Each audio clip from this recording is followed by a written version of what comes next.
हेडलाईनचे प्रस्तुत करता घरकुल मसाले, दे रोजच्या जेवणाला मायेची चव घरकुल मसाले। जम्मू काश्मीरच्या पहलगाममध्ये दहशतवाद्यांकडून पर्यटकांवर गोळीबार, सरकारकडून 16 मृत पर्यटकांची नावे जाहीर। महाराष्ट्र, तमिळनाडू, गुजरात, कर्नाटक आणि ओडिशाचे नागरिक असणाऱ्या पर्यटकांवर हल्ला। सौदी अरेबियाचा दौरा अर्धवट सोडून पंतप्रधान मोदी भारतात दाखल। आज राजधानी दिल्लीत मोदींच्या उपस्थितीत उच्चस्तरीय बैठक। पहलगाममध्ये झालेल्या दहशतवादी हल्ल्याचा आढावा घेतला जाणार। पहलगाममधील दहशतवाद्यांच्या गोळीबारात महाराष्ट्रातील 4 जणांचा मृत्यू। हेमंत जोशी, संजय लेले, दिलीप डिसले आणि अतुल मोने अशी मृतांची नावं।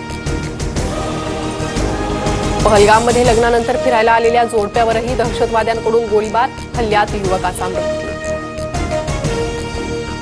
गृहमंत्री अमित शहांनी घेतला दहशतवादी हल्ल्याचा आढावा। पंतप्रधान मोदींचा शहांशी फोनवरून संवाद।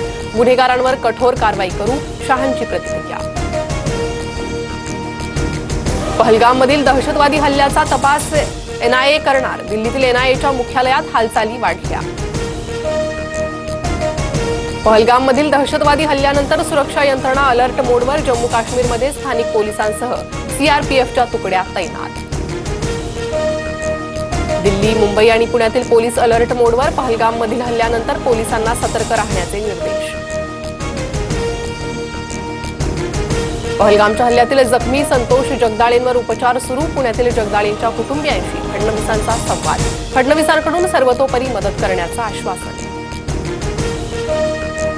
पहलगाममधील गोळीबाराचा आवाज ऐकून नागपुरातील रूपचंदानी कुटुंबियांनी डोंगरावरून उड्या मारल्या। सिमरन रूपचंदानी जखमी। फडणवीसांकडून रूपचंदानी कुटुंबियांच्या तब्येतीची विचारपूस।